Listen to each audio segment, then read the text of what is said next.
உங்கள் இல்ல திருமணம் இனிதே அமைந்திட கத்திஜா நிக்காஹ் ஆன்லைன் மேட்ரிமோனி. முஸ்லிம்களுக்காக 12 வருட சேவை அனுபவம் உள்ள நம்பகமான ஸ்தாபனம். தரமான தெரிவு செய்யப்பட்ட வரன்கள் தமிழ், உருது, மலையாளம் வரங்களும் பதிவு செய்யலாம். ஆன்லைன் இணையம் மற்றும் வாட்ஸ்அப்பில் தொடர்பு கொண்டு பதிவு செய்யலாம். பதிவு முற்றிலும் இலவசம். ஆக்டிவேஷன் குறைந்த கட்டணம் மட்டுமே. மொபைல் மற்றும் வாட்ஸ்அப் நம்பர் 9566065113 www.katijanikah.com. இஸ்ரேலில் இருக்கக்கூடிய 900 இஸ்ரேல் வீரர்களுடைய குடும்பங்கள் எல்லாமே இஸ்ரேலுடைய அரசுக்கு இன்னைக்கு ஒரு கடிதம் எழுதியிருக்கு. அதில் என்ன சொல்லுதுன்னா, எங்களுக்கு பிள்ளை குட்டியெல்லாம் இருக்குது, நாங்கள் வாழணும், எங்களுடைய இராணுவ வீரர்கள் உறவினர்களை தயவு செய்து ரஃபாவுக்குள்ளே அனுப்பாதீங்க, அனுப்புனா எங்களுடைய வாழ்க்கையை பாதிக்கும், எங்களது குழந்தைகள் அனாதையாக ஆக்கப்படுவார்கள்னு சொல்லிட்டு இன்னைக்கு கிட்டத்தட்ட இஸ்ரேலுடைய அந்த இராணுவ படையில் இருக்கக்கூடிய 900 நபர்கள் குடும்பங்கள் எல்லாமே இன்னைக்கு கடிதங்களாக இன்னைக்கு இஸ்ரேலுடைய அரசுக்கு கொடுத்துருக்கு. ஆனால் இஸ்ரேல் அரசு இது எதுவுமே கண்டுக்காமல் இன்னைக்கு இனப்படுகொலையில் தீவிரமாக செயல்படுது. கூடுதலாக அல் கசாம் பிரிகேட்டோட செய்தியை வெளியிட்டிருக்காங்க. சமீபமாக இந்த பனை கைதிகளில் ஒரு 10 பனை கைதிகள் அவங்களுடைய ரேடார்லேருந்து மிஸ் ஆகிட்டாங்க. அதாவது இஸ்ரேல் படை தாக்குதல்னால ஏதோ ஒரு இடத்துல விழுந்து கிடக்குறாங்க, எங்களால் கண்டுபிடிக்க முடியல, இவ்வளவு நாள் பாதுகாப்பாக வச்சிருந்தோம். ஆனால் இஸ்ரேலோட IDF படை இதுவரையும் 50க்கும் மேற்பட்ட நபர்களை வேண்டுமென்றே இனப்படுகொலையில் அவர்களையும் உட்படுத்தி இருக்கு, சொந்த நாட்டு மக்களே கொண்டிருக்கு. அப்படிங்கும் போது நிச்சயமாக இதற்கு நாங்கள் பொறுப்பாக மாட்டோம் சொல்லிட்டு அவருடைய உறவினர்களுக்கு இந்த செய்தியை அல் கசாம் பிரிகேட்டர் வெளிப்படையாக வெளியிட்டிருக்குது. அடுத்து இன்னைக்கு UN என்று சொல்லக்கூடிய ஐநாவுடைய உறுப்பினர்கள் ஊழியர்கள் இவர்கள் அல் கசாம் பிரிகேட்டரோட சேர்ந்து இனப்படுகொலை தாக்குதல் ஏற்படுத்தினாங்கன்னு சொல்லக்கூடிய ஒரு பொய்யான பரப்புரையை UNலேயே கொண்டு போய் இந்த இஸ்ரேல் வச்சுச்சு. ஆனால் அதோடைய விசாரணையில் அப்படிப்பட்ட எந்த செயலும் நடக்கலை. அக்டோபர் 7 யுஎன்னுடைய எந்த உறுப்பினர்களும் இந்த ஹமாஸோடு சேர்ந்து எந்த தாக்குதல் நடத்தலைங்கிறது பின்னாடி ப்ரூஃப் ஆச்சு. இப்படிப்பட்ட யுஎன்னுடைய உறுப்பினர்கள் காசா பகுதியில் மிகப்பெரிய அளவில் உதவிகள்லாம் செஞ்சுட்டு இருந்தாங்க. அந்த ஊழியர்கள் மேலே தாக்குதல் நடத்தி கிட்டத்தட்ட இன்னைக்கு வரைக்கும் 190 ஊழியர்களை இந்த இஸ்ரேலுடைய IDF தீவிரவாத அமைப்பு கொண்டிருக்குது. அதில் நேற்றைய தினம் ஒரு யுஎன்னுடைய ஒரு வாகனம் வந்திருக்கு, உணவுப் பொருட்களோடு வந்திருக்குள்ள. ஸோ அந்த வாகனத்தின் மீது இஸ்ரேலுடைய IDF தீவிரவாத அமைப்பு தாக்குதல் நடத்தி அதில் ஒரு ஐநாவுடைய ஒரு ஊழியர் என்பவர் கொல்லப்பட்டிருக்கிறார். ஸோ இங்கு மிகப்பெரிய ஒரு இனப்படுகொலை என்பது UN ஊழியர்களை நோக்கியும் நடைபெற்று கொண்டிருக்கிறது. அப்போ யாருக்கும் கட்டுப்படாமல் ஒரு காட்டு மிராண்டியாக தான் இஸ்ரேல் செயல்படுது அப்படிங்கிறதான் கூற்றாக காணப்படுது. ஸோ இதை நோக்கி தான் ஐநாவுடைய பாதுகாப்பு அமைச்சராகவும் பொதுச் செயலாகவும் இருக்கக்கூடிய ஆண்டனி குட்ரஸ் கடுமையான முறையில் சாடுறாரு. நிச்சயமாக இந்த இஸ்ரேலுடைய இந்த யூத ஜியோனிச சிந்தனையாளர்கள் தீவிரவாத போக்கோடு தான் செயல்படுறாங்க. உடனடியாக இது உலக நாடுகள்லாம் ஒன்றாக சேர்ந்து நிறுத்தக்கூடிய ஒரு இடத்துக்கு போகணும்னு சொல்லிட்டு இன்னைக்கு யுஎன்னுடைய பொதுச் செயலாளர் ஆண்டனி குட்ரஸ் அவர்கள் வருத்தத்தோடு பதிவு செய்கிறார். அடுத்து யஹ்யா சின்வரை பற்றி இங்கே நம்ம பார்க்கணும். யஹ்யா சின்வர் இன்னைக்கு மிகப்பெரிய அளவில் இஸ்ரேலுக்கு டஃப் கொடுத்துட்டு இருக்காரு. இஸ்ரேல்னால் இதுவரையும் கண்டுபிடிக்க முடியல அப்படிங்கிறதான் உண்மையான செய்தியாக காணப்படுது. ஸோ இந்த யஹ்யா சின்வரை குறித்து தான் இன்னைக்கு அமெரிக்காவுடைய ஒரு முக்கியமான செய்தித்தாளாக இருக்கக்கூடிய நியூயார்க் டைம்ஸ் ஒரு செய்தி வெளியிட்டிருக்கு. அதில் என்ன சொல்லுதுன்னு கேட்டிங்கன்னா, அக்டோபர் 7 இன்னைக்கு வரைக்கும் 220 நாளை கடந்துட்டீங்க, ஆனால் இதுவரையும் வெகுஜன மக்களை தான் கொண்டிருக்கிறீங்க. ஆனால் இதுவரையும் நீங்கள் தேடி செல்லக்கூடிய ஒரு ஹமாஸுடைய வீரர்கள், அல் கசாம் பிரிகேட்டருடைய வீரர்கள், தலைவர்கள், தளபதிகள், அடுத்த கட்ட பொறுப்பாளர்களை நீங்கள் எதுவுமே பண்ணலை, கொலை செய்யலை, பிடிக்கலைங்கிறதா உண்மையான செய்தியாக காணப்படுது. குறிப்பாக நீங்கள் தேடக்கூடிய யஹ்யா சின்வரை பிடிக்காதே இந்த போரில் உங்களுக்கு கிடைத்த மிகப்பெரிய தோல்வி. மறுபக்கம் நீங்கள் இந்த போரில் எந்த அளவும் வெற்றியும் அடையலை. அப்போ நிச்சயமாக இது இன அழிப்போடு தான் நடைபெறுது. அந்த வார்த்தையை பயன்படுத்தலை, பட் இது அந்த மோட்டிவில் தான் நடைபெறுது என்ற அளவுக்கு நீங்கள் நியூயார்க் டைம்ஸ் செய்தி வெளியிட்டிருக்கு. மேலும் கூடுதலாக சொல்வது, இஸ்ரேலிய அதிகாரிகள் அவரை கொல்ல முயன்றாலும் எஞ்சிய பனை கைதிகளை விடுவிக்க மறைமுகமாக இருந்தாலும் அவருடன் பேச்சுவார்த்தை நடத்த வேண்டிய ஒரு கட்டாயத்தில் இருக்கிறாங்க. மேலும் சொல்றது நியூயார்க் டைம்ஸ், சின்வர் ஒரு வலுவான விருப்பமுள்ள தளபதியாக மட்டுமல்லாமல் இஸ்ரேலிய தூதர்களை பேச்சுவார்த்தை மேசையில் ஈடுபடுத்தும் போது இஸ்ரேலிய போர்க்கள வெற்றியை தடுக்கும் ஒரு புத்திசாலித்தனமான பேச்சுவார்த்தையாளராக இருக்கிறார். இந்த அளவு பாராட்டி இன்னைக்கு நியூயார்க் டைம்ஸ் இந்த செய்தியை வெளியிட்டிருக்கு. அப்போ அந்த அளவு யஹ்யா சின்வர் இன்னைக்கு ஒரு மிகப்பெரிய சக்தியாக இருந்து கொண்டு காணப்படுகிறார். அவர் தான் அந்த போரை வழி நடத்திட்டு இருக்கிறாரு. சொல்லப்போனால் யஹ்யா சின்வரையும் முகமது தையூஃபையும் தான் இன்னைக்கு தேடிட்டு இருக்கிறாங்க. இந்த 2 நபர்களும் இவர்களுடைய கண்ணில் படலை. அந்த அளவு இவர்கள் சேஃபாக செக்யூராக இருக்கிறாங்கிறத தாண்டி இவர்கள் இந்த போரை நிதானமாக வழிநடத்தி கொண்டிருக்கிறார்கள், அறிவுபூர்வமாக வழிநடத்தி கொண்டிருக்கிறார்கள் அப்படிங்கிற விஷயத்தை நம்மளால பார்க்க முடியுது. அடுத்து காசாவில் நமக்கு கிடைக்கக்கூடிய மிகப்பெரிய ஒரு படிப்பினை என்ன தெரியுங்களா?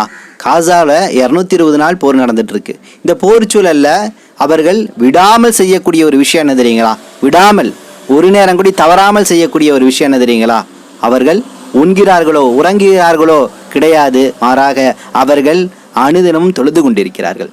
அங்கே இருக்கக்கூடிய எல்லா பள்ளிவாசல்களையும் இன்று கூட மேற்கு கரை இருக்குல்ல, வெஸ்ட் பேங்க், அங்கே ஒரு பள்ளிவாசலை இடித்து அந்த பள்ளிவாசலில் இஸ்ரேலுடைய கொடியை வரைஞ்சி படத்தை வரைஞ்சி என்ன பண்ணுறான், அங்கே வந்து தனது அதிகாரத்தை படைச்சிட்டோம் அப்படிங்கிற விஷயத்தை காட்டுறான். மேலும் வெஸ்ட் பேங்கில் பல குடியிருப்புகளை செட்டில்மெண்ட்டுகளை உருவாக்கக்கூடிய வேலையில் ஈடுபட்டு இருக்கிறான். இன்றைய தினம் நெத்தன்யாகு திமுறா சொல்கிறான், நாங்கள் இந்த காசா பகுதியை முழுமையாக பிடிச்சி செட்டில்மெண்ட் வீடுகளை இன்னும் அதிகமாக கட்டி இங்கே இஸ்ரேலியர்களை உள்ள வந்து குடியமர்த்தி வைப்போம். அப்படி நாங்கள் இருக்கக்கூடிய சமயத்தில் தான் ஹமாஸ் என்ற தீவிர அமைப்பு வந்து என்பது இல்லாமல் எங்களுக்கு ஒரு பாதுகாப்பு இருக்குன்னு சொல்லக்கூடிய ஒரு இடத்துக்கு போயிருக்கிறான். அப்போ அந்த அளவு திமிரோடும் இன்னைக்கு வந்து ஒரு வக்கர சிந்தனையோடும் செயல்பட்டு கொண்டிருக்கிறான். ஸோ விஷயத்துக்கு வருவோம். என்ன விடாமல் செய்கிறார்கள் என்றால் தொழுகை என்ற விஷயம். ஐங்கால தொழுகையை விடாமல் இந்த காசா மக்கள் தொழுது கொண்டிருக்கிறார்கள். மேலும் கூடுதலாக அங்கே இருக்கக்கூடிய எல்லா பள்ளிகள், அதாவது இடிக்கப்பட்ட எல்லா பள்ளிகள்லையும் அதான் என்பது விடாமல் கொடுக்கப்படுகிறது. ஒரு நபர் மௌத்தாயிராரா, ஒரு முஹத்தீன், ஒரு இமாம் மௌத்தாயிரார், அந்த இடத்துல வேறொரு நபர், வேறொரு காசா மக்கள், காசாவை சார்ந்த குடிமகன் வர்றான், அந்த வக்துக்கு நேராக போய் வாங்க சொல்கிறான். அந்த வாங்க சொல்லக்கூடிய சூழலில் சுற்றி துப்பாக்கி சூடு நடந்தாலும், பாம்பு விழுந்தாலும், ராக்கெட் விழுந்தாலும் கவலைப்படுறது கிடையாது. ஆனால் அந்த பள்ளியில் விடாமல் 5 நேரம் தொழுகையும் பாங்கும் ஈடுபட்டு கொண்டே நடைபெற்று கொண்டே இருக்கிறது. எவ்வளோ பெரிய விஷயம் பாருங்கள், எவ்வளோ இக்கட்டான சூழலில் அந்த மக்கள் தொழுகையை நிலைநாட்டுறாங்க. ஆனால் நாம் பொழுதுபோக்காக 5 நேர தொழுகையை இலகுவாக விடுகிறோம். அதிலும் குறிப்பாக ஃபஜர் மற்றும் இஷா, என்னையும் சேர்த்து தான் சொல்கிறேன், ஃபஜர் மற்றும் இஷாவுடைய தொழுகையை, இஷா தொழுகையை நாம் அதிகமாக விடுகின்றோம். காரணம் இந்த இரண்டுமே மிகப்பெரிய நமக்கு சிரமமாக காணப்படுது. நபி ஸல்லல்லாஹு அலைஹி காலத்தில் சொன்னாங்க, யார் முனாஃபிக்குன்னு நீங்கள் அடையாளம் காணணுமா, நயவஞ்சகன்னு, ஈஸி தான். அவன் ஃபஜர் இஷாவும் தொழுகையே மாட்டான், இவனை நீங்கள் கண்டீங்கன்னா இவன் தான் முனாஃபிக்கு. அந்தளவு இந்த ஃபஜர் மற்றும் இஷாவுடைய தொழுகை வலியுறுத்தப்பட்டது. இன்றைக்கி அதிகமாக நம்ம அந்த தொழுகையை விடுறோம். பல நபர்கள் தொழுகாமே நமது வாழ்நாளாக கழிச்சிட்டு இருக்கிறோம். திடீர்னு ஒரு நாள் மவுத்து வருது, எல்லாமே முடிஞ்சிருது சாப்டர். ஸோ இன்ஷா அல்லாஹ் தொழுகையை இந்த படிப்பினை வழியாக இன்ஷா அல்லாஹ் வரக்கூடிய நாட்களில் அதிகமாக நம்ம பேணி தொழக்கூடிய ஒரு நிலைப்பாடு எடுத்துக்கொள்ளும். அடுத்து ஹமாஸை பற்றி எந்த அளவு இஸ்ரேலுடைய ஐடிஎஃப் தீவிரவாத அமைப்பு புரிஞ்சு வச்சிருக்கு அப்படின்னு கேட்டிங்கன்னா, குறிப்பாக இஸ்ரேலுடைய உளவு பிரிவாக இருக்கக்கூடிய மொசாத் எந்த அளவு புரிஞ்சு வச்சிருக்குன்னா, உளவு பிரிவுடைய முன்னாள் தலைவராக இருந்த ஒருத்தர் மிச்சல் என்று சொல்லக்கூடிய சொல்றாரு பாருங்க, நாங்கள் கைப்பற்றக்கூடிய ஒவ்வொரு பகுதியில் இருந்தும் எங்களது துருப்புகள் நகரக்கூடிய சமயத்தில் அல் கஸாம் பிரிகேட் அந்த இடத்துல விரைவாக வந்துடுது, நிமிடங்களில் வந்து அந்த இடத்தை கைப்பற்றிடுது. எங்களால் எப்படி இங்கே ஜெயிக்கணும்னு எங்களுக்கு தெரியல. குறிப்பாக காசாவில் ஒரு புதிய சூழலை உருவாக்கணும்னு நாங்கள் முயற்சி பண்ணால் கூட அந்த விஷயங்கள் நடப்பதற்கான வாய்ப்பே அல் கஸாம் பிரிகேட் கொடுக்கறது இல்லை என்ற அளவுக்கு இன்னைக்கு ஹமாஸ் படையை பற்றி தெளிவாக வந்து இன்னைக்கு இஸ்ரேலுடைய ஐடிஎஃப் தீவிரவாத அமைப்பு மற்றும் சின்பட் மற்றும் மொசாத் போன்ற அமைப்புகள்லாம் புரிஞ்சு வச்சிருக்கு. அடுத்து பாகிஸ்தான் இன்னைக்கு ஒரு அறிவிப்பு செஞ்சிருக்குது. நிச்சயமாக பாகிஸ்தான் இந்த அளவு செயல்படுமாங்கிறது கேள்விக்குறிதான். என்ன விஷயம்னு கேட்டிங்கன்னா, பாகிஸ்தான் ஷாஹின் 3 என்று சொல்லக்கூடிய ஒரு ராக்கெட்டை தயார் பண்ணியிருக்குது. ஸோ இந்த ராக்கெட்டை பற்றி என்ன சொல்லுதுன்னா, இந்த ராக்கெட் இஸ்ரேலை வெறும் 12 நிமிடத்தில் போய் தாக்குதல் நடத்தும் அப்படிங்கிற விஷயத்தை சொல்லியிருக்குது. யார் சொன்னான்னு கேட்டிங்கன்னா, பாகிஸ்தானுடைய முன்னாள் ஜெனரல் குலாம் முஸ்தபா என்று சொல்லக்கூடிய சொல்லியிருக்கிறார். ஸோ இதிலிருந்து பாகிஸ்தான் வந்து கூடிய விரைவில் வந்து இஸ்ரேலை நோக்கி தாக்குதல் நடத்துமா அப்படிங்கிற கேள்வி நமக்குள்ளே எழுந்துச்சுன்னா நிச்சயமாக அதுக்கு வாய்ப்பே கிடையாது. காரணம் இதெல்லாம் பப்பட் என்று சொல்லக்கூடிய நிலைப்பாட்டில் தான் இருக்கும். அதாவது கைபொம்மை என்ற அளவுக்கு தான் இருக்கும். அமெரிக்காவுடைய கைபொம்மையாக தான் இருக்கும். ஏன்னா இருக்கக்கூடிய அரசு இம்ரான் கானுடைய அரசு கிடையாது. இம்ரான் கான் கைது செய்யப்பட்டிருக்கிறாரு. ஸோ இந்த சூழலில் இங்கே இருக்கக்கூடிய ஆட்சியாளர்கள், அதிகாரிகள் சொல்லக்கூடிய வார்த்தைகள் எல்லாமே வெறும் வாய்ஜாலக்காக தான் இருக்கும். தவிர நேரடியாக பாகிஸ்தான்லேருந்து இந்த ஷாஹித் 3 பயன்படுத்தி இஸ்ரேலை 12 நிமிஷத்தில் அடிச்சிருவாங்கலாம் சொல்ல முடியாது. சும்மா ஒரு பேச்சுக்கு சொல்லி வைக்கிறது, நானும் முன்னாடி எச்சரிக்கை கொடுத்தேன்ல அப்படிங்கிற மாதிரி ஒரு பேச்சுக்கு சொல்லி வைக்கிற ஒரு விஷயங்களாக தான் இது பதிவு செய்யப்படுகிறது. அடுத்து நைஜீரியாவிலிருந்து ஒரு மருத்துவ குழு இன்னைக்கு ரஃபாவுடைய எல்லையில் காத்து கொண்டிருக்கிறது. எகிப்தியுடைய அனுமதி கிடைச்சிருச்சுன்னா எப்படியாவது ஒரு வகையில் ரஃபாவுக்குள்ளே பூந்து அங்கே அடிபட்டு உயிருக்கு போராடக்கூடிய மக்களுக்கு மருத்துவ உதவி செய்யணும்னு சொல்லிட்டு நைஜீரியாவிலேருந்து இன்னைக்கு ஒரு மருத்துவ குழு தயாராக இருக்குது. இன்ஷா அல்லாஹ் இந்த குழுக்கெல்லாம் ஹிதாயத்தை கொடுத்து ஒரு பாதுகாப்பை கொடுக்கணும்னு சொல்லிட்டு அதிகமான துவா செய்யும். அடுத்து யமன் ஆயுதப்படையுடைய செய்தி தொடர்பாளர் இருக்கக்கூடிய யஹியா சாரி இன்னைக்கு வீர உரை ஒன்று ஆற்றிருக்கிறாரு, எச்சரிக்கையும் கொடுத்துருக்கிறாரு. அவர் என்ன சொல்கிறான்னு கேட்டிங்கன்னா, இதற்கு அப்புறமும் நீங்கள் காசாக்குள்ளே நுழையணும், ரஃபாக்குள்ளே நுழையணும்னு நினச்சிங்கன்னா அதுதான் உங்களுடைய ரெட்லைன். அந்த ரெட்லைனை நீங்கள் தாண்டக்கூடிய சமயத்தில் முன்பு தாக்குதல் நடத்தியதோட இந்த டைமு வீரியமாக தாக்குதல் நடத்துவோம்.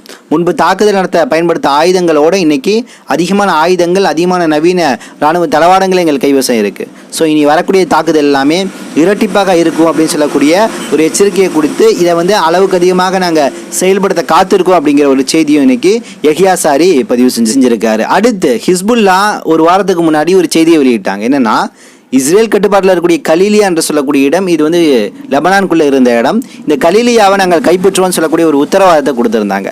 ஸோ அந்த அடிப்படையில் இன்னைக்கு மிகப்பெரிய தாக்குதல் நடத்தி இந்த கலீலியாவில் இந்த ஹிஸ்புல்லாவுடைய உயரடுக்கு எலைட் யூனிட்டாக பிரிவாக இருக்கக்கூடிய ரிஸ்வான் என்று சொல்லக்கூடிய பிரிவு, இந்த பிரிவு உள்ள நுழைஞ்சு ஒரு 200 நபர்கள் உள்ளே போய் இந்த கலீலியாவுடைய பல்வேறு இடங்களில் மிகப்பெரிய ஒரு ஸ்ட்ரைக் பண்ணி அது சில பகுதிகளை பிடிச்சிருக்காங்க அப்படிங்கிற செய்தியும் வருது. ஸோ ஹிஸ்புல்லா என்ன சொன்னாங்களோ அதை தீவிரமாக செஞ்சுட்டு இருக்கிறாங்க அப்படிங்கிற விஷயத்தை தான் நம்மளால் பார்க்க முடியுது. அடுத்து ஈரானை பற்றிய மற்றொரு வளர்ச்சிக்கான அப்டேட் ஒன்று வந்திருக்கு.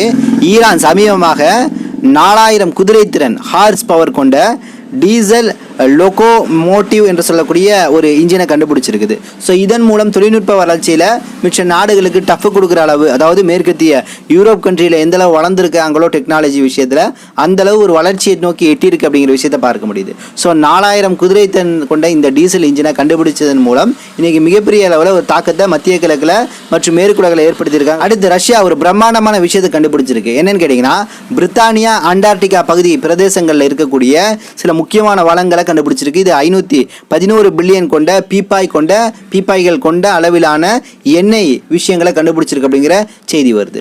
மறுபக்கம் இன்னைக்கு ஆப்கானிஸ்தானில் இருக்கக்கூடிய தலிபான்கள் ஒரு செய்தியை பதிவு செஞ்சுருக்காங்க.